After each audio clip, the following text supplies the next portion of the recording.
Hi friends, இப்போ பார்த்தீங்கன்னா evening snacks டைமில் சக்கரவள்ளி கிழங்கு எடுத்திருக்கேன். ஏன்னா பெரும்பாலும் சக்கரவள்ளி கிழங்கு நிறையா வாங்கி சாப்பிடுவோம் நாங்கள் அவிச்சு ஈவினிங் டைமில் டீ டைமுக்கு. அதனால் வாங்கினேன். இப்போ இதை வச்சுட்டு குலோப் ஜாமுன் மாதிரி பண்ணி கொடுக்கலாம். எங்கள் பேரனுக்கு வந்து குலோப் ஜாமுன்னா பிடிக்கும். அதனால் கிழங்கு வச்சே பண்ணிடலாம் அப்படின்னு சொல்லிட்டு வீட்டில் கொஞ்சம் பால் பவுடர் இருந்துச்சு, அது ஏலக்காய் சர்க்கரை, அவ்வளோதான். இப்போ இதை வேக வச்சிடலாம். ஆவியில் தான் வேக வைக்க வைப்பேன். தண்ணி வச்சாச்சு ஆல்ரெடி. இப்போ இதை கட் பண்ணிவிட்டு ஆவியில் வேக வச்சிடலாம். இப்போ கட் பண்ண சக்கரவள்ளி கிழங்க ஆவியில் அவிச்சிக்கலாம். தண்ணியில் போட்டு அவிக்கலாம். தண்ணியில் போட்டால் தண்ணி விட்டது மாதிரி ஒரு மாதிரி நீட்டு போன மாதிரி ஆகிடும். அதனால் ஆவியில் வச்சுட்டிங்கன்னாக்கா மேலே தோலை உரிச்சிட்டு அழகாக அப்படியே உரிச்சு எடுத்துடலாம். எடுத்து மசித்து தான் பண்ணணும். வேகட்டும். ஒரு 10 நிமிஷம் 5 நிமிஷத்துலேயே வெந்து வந்துடும். இப்போது சக்கரவள்ளி கிழங்கு வெந்துக்கிட்டு இருக்கு. ஒரு 10-15 நிமிஷத்துலேயே வெந்துடும் உங்களுக்கு. இன்னும் கொஞ்சம் வேகட்டும், ஏன்னா மசிச்சு எடுக்கணுமா, அதனால் கொஞ்சம் நல்லாவே வேகட்டும். இப்போ சர்க்கரை பாகு பண்ணிக்கலாம். குலோப் ஜாமுனுக்கு சர்க்கரை பாகு பண்ணிக்கலாம். ஒரு 200 கிராம் போல் சர்க்கரை போட்டுக்கிறேன். ஒயிட் சுகரு,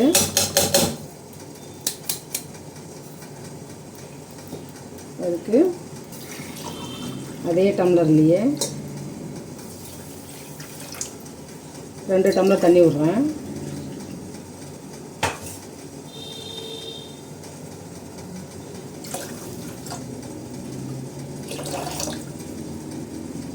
இப்போ கிழங்கு வேகிற நேரத்தில் நம்ம இந்த சர்க்கரை பாகு ரெடி பண்ணிக்கலாம். குலோப் ஜாமுனுக்கு சர்க்கரையை நல்லா கலந்து விட்டுடலாம். லேசாக அந்த பிசு பிசுப்பு தன்மை வந்தால் போதும். ரொம்ப பாகு பதத்துக்கெலாம் போக வேணாம்.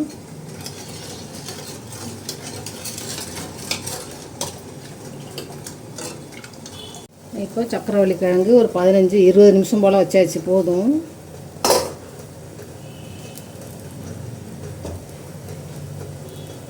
நல்லா சாஃப்டாக இருந்தது பாருங்க. அப்போ தான் மசிக்க முடியும். ஸ்டவ் ஆஃப் பண்ணிவிட்டு எடுத்துக்கலாம்.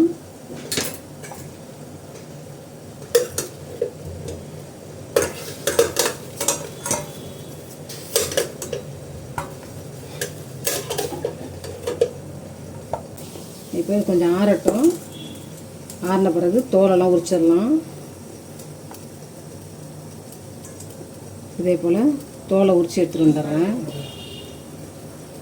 இப்போ சக்கரவள்ளி கிழங்கு தோலெல்லாம் உரித்து எடுத்துகிட்டு வந்தாச்சு.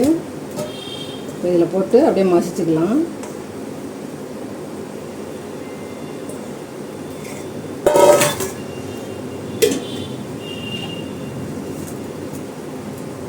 நல்லா கட்டி இல்லாமல் நல்லா சாஃப்டாக மசிச்சுக்கலாம். அப்படியே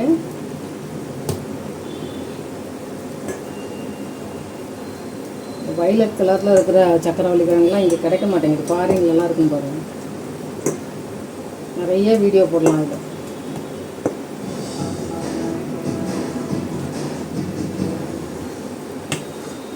நல்லா கட்டி இல்லாமல் நல்லா மசிச்சுக்கலாம்.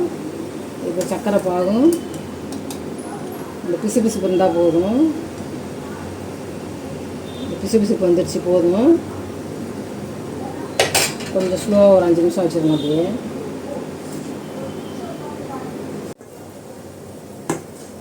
இப்போ நல்லா மசிச்சாச்சு.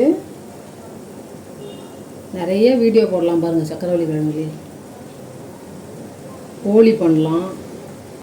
வீடியோ போட்டேன்னு நினைக்கிறேன் நானும்.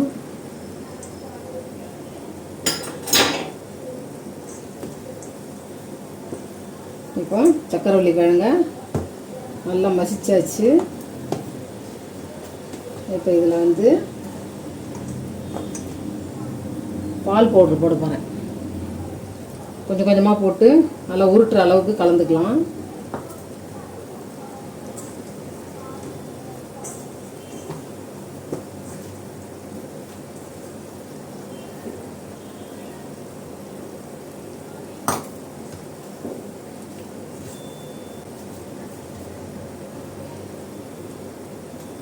ஒரு 4 ஸ்பூன் தான் பால் பவுடர் போட்டிருக்கேன்.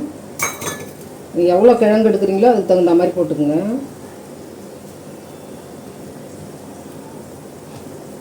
அதெல்லாம் சப்பாத்தி மாவு பதத்துக்கு நல்லா பிசைஞ்சு எடுத்துகிட்டு வந்துடலாம். இப்போ சக்கரை பாகம் ரெடி ஆயிடுச்சு. இந்த பிசுபிசுப்பு வந்தால் போதும், ரொம்ப பதம் தேவையில்லை இதுக்கு. இப்போ இதில் ஏலக்காய் பொடி போட்டுக்கலாம். கொஞ்சம் கலர் வேணும்னாக்கா கேசரி பவுடர் கொஞ்சம் போட்டுக்கலாம். நான் சும்மா ப்ளெயினாக தான் வைக்க போகிறேன். ஏலக்காய் பொடி போட்டுக்கலாம், கொஞ்சம் மணமாக இருக்கும்.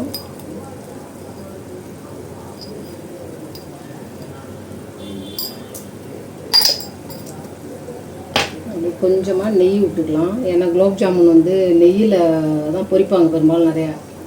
நல்ல மணமாக இருக்கும், டேஸ்ட்டாக இருக்கும். ஒரே ஒரு ஸ்பூனு நெய் விட்றேன். ஏலக்காய் பொடியும் ஒரே ஒரு ஸ்பூனு நெய் விட்டாச்சு. ஏன்னா வந்து இந்த பாகில் நெய் விட்டோன்னாக்கா வந்து நெய்யில் பொரிச்ச மாதிரி ஒரு எஃபெக்ட் இருக்கும், ஒரு ஸ்மெல்லு டேஸ்ட்டு எல்லாமே கொஞ்சம். அதனால தான் இப்போ இதை இறக்கிடலாம்.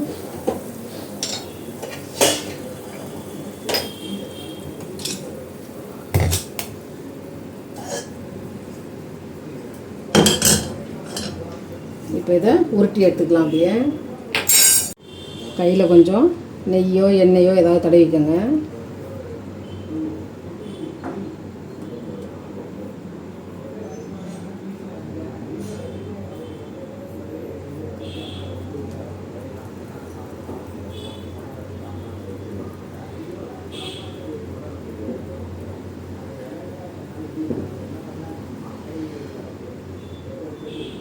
இப்போ குலோப் ஜாமுன் மாதிரி வந்துருச்சு பாருங்கள். இதே போல் நெய்யை தடவிட்டு அப்படியே பிடிச்சிடலாம், எல்லாத்தையும் உருட்டி எடுத்துடலாம்.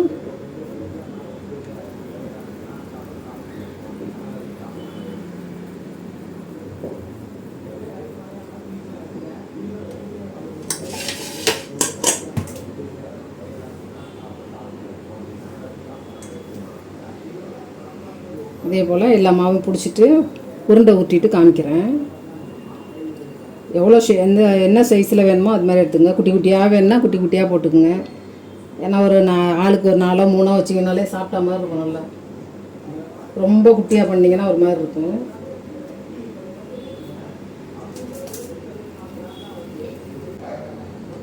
இதே போல் எல்லா மாவும் உருட்டி எடுத்துடலாம்.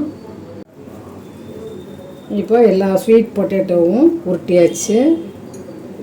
சக்கரவள்ளி கிழங்கு குலோப் ஜாமுன்.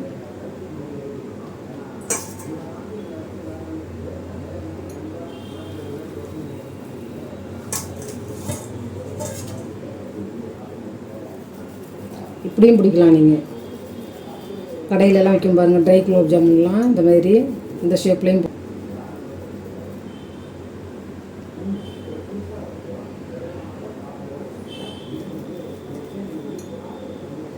நம்மளுக்கு என்ன ஷேப் பிடிக்குதோ அது மாதிரி போட்டுக்கலாம். இதே போல் நீட்டாக வேணால் நீட்டாக போட்டுக்குங்க. நம்ம நார்மலாக எப்பயும் செய்கிற மாதிரி போட்டால் நார்மலாக செஞ்சுக்கோங்க. Okay, ton.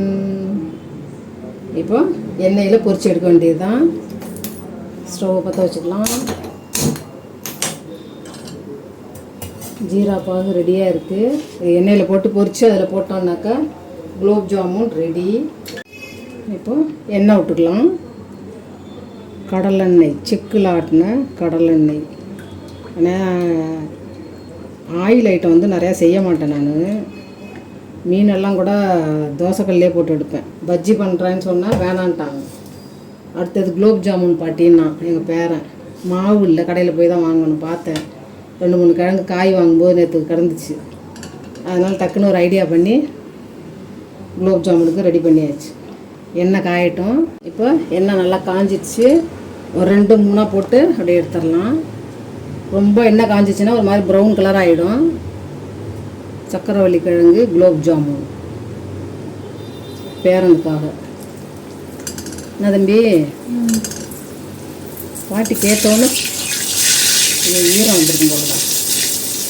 பாட்டி கேட்டோன்னு செஞ்சு தந்தார்.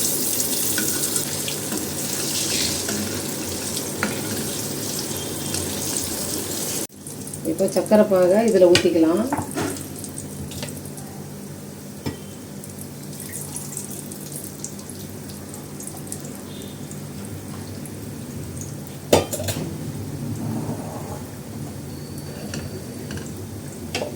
இப்போ லைட்டாக ப்ரௌன் கலராக வந்துடுச்சு. எடுத்துகிட்டு அப்படியே அதில் போட்டுடலாம்.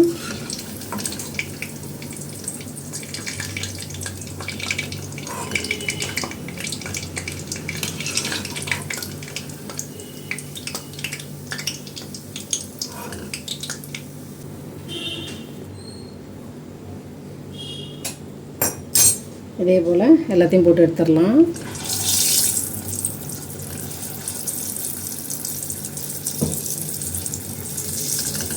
நல்லா மீடியமில் வச்சுக்கோங்க.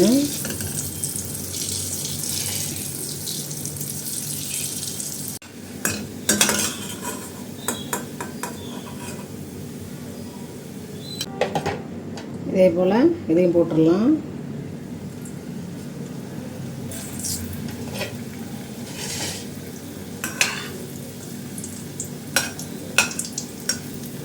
இப்போ எல்லாம் ரெடி ஆயிடுச்சு.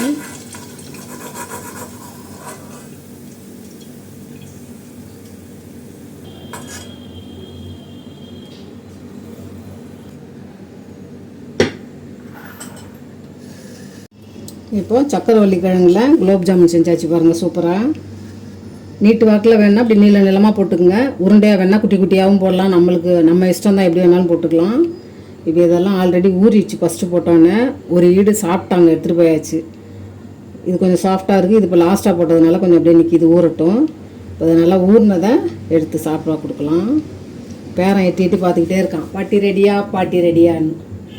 இப்போ நம்ம குலோப் ஜாமுன் பவுட்ரு போயிட்டு ரெடிமேடாக நம்ம வாங்காமல் அது எதில் செஞ்சாங்கன்னு தெரியல. அதனால் நம்ம வந்து சக்கரவள்ளி கிழங்குலேயே குலோப் ஜாமுன் செய்யலாம். சூப்பராக இருக்கும் பாருங்கள், உடம்புக்கும் நல்லது உங்களுக்கு. இப்போ பேரனுக்கு போட்டு கொடுத்துடலாம். அப்படியே ஒன்று ஆல்ரெடி நல்லா ஊறி பொதன்னு ஆயிடுச்சு. ஒன்று இதில் ஒன்று, இது ஒன்று கொடுத்துடலாம்.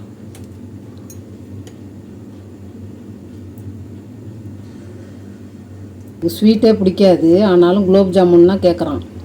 அதனால் சரி கேட்டோன்னே குழந்தை கேட்டானேன்ட்டு டக்குன்னு ரெடி பண்ணியாச்சு. இப்போ கொண்டு போயிட்டு பேரனுக்கு கொடுத்துடலாம். நீங்களும் ட்ரை பண்ணி பாருங்கள். நல்லா டேஸ்ட்டும் நல்லாயிருக்கும், வித்தியாசமாக இருக்கும். பால் பவுட்ரு வந்துட்டு பார்த்துட்டு பக்குவமாக போட்டுக்குங்க. ரொம்ப கம்மியாக போட்டிங்கன்னாக்கா பிரிஞ்சு போயிடுது. ஓரளவுக்குனாலும் போட்டுக்குங்க. எவ்வளோ கிழங்கு போடுறீங்களோ அதுக்கு தகுந்த மாதிரி சரிக்கு சரி பால் பவுட்ரு போட்டு பிசைஞ்சு நல்லா நெய்யை தொட்டுக்கிட்டு நல்லா உருட்டிட்டு போட்டு எடுத்திங்கன்னா நல்லா செமையாக வந்துடும். இதை கொண்டு போயிட்டு பேரனுக்கு கொடுக்கலாம். தம்பி குலோப் ஜாமுன் ரெடி. தம்பி குலோப் ஜாமுன் இந்தாங்கோ. நல்லா படிச்சுக்கிட்டு இருக்கிறான். சாப்பிட்டு பார்த்துட்டு சொல்லுங்க. தம்பி நல்லா இருக்குன்னு சொல்லிட்டான். நல்லா இருக்காதம்மா, இது ஃபஸ்ட்டே எடுத்தது அதனால் நல்லா ஊறிச்சு இல்லை. இது கொஞ்சம் லேட்டாகும், இப்போ தான் கொஞ்சம் ஊறி வருது. ஓகே சாப்பிடுங்க. இப்போ நம்மளும் சாப்பிட்டு பார்க்கலாம். நல்லா ஊறினதாக பார்த்து எடுத்துக்கலாம். இது வந்து இப்போ லேட்டாக போட்டது, இதெல்லாம் முன்னாடியே போட்டது. அதனால் அவனுக்கு ரெண்டுமே கலந்து கொடுத்தேன். ஜீரா பாகோட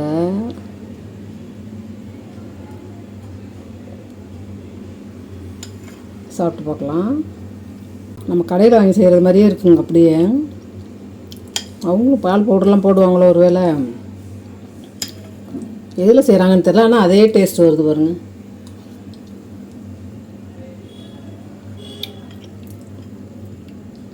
நல்லா உடஞ்சிடுச்சு.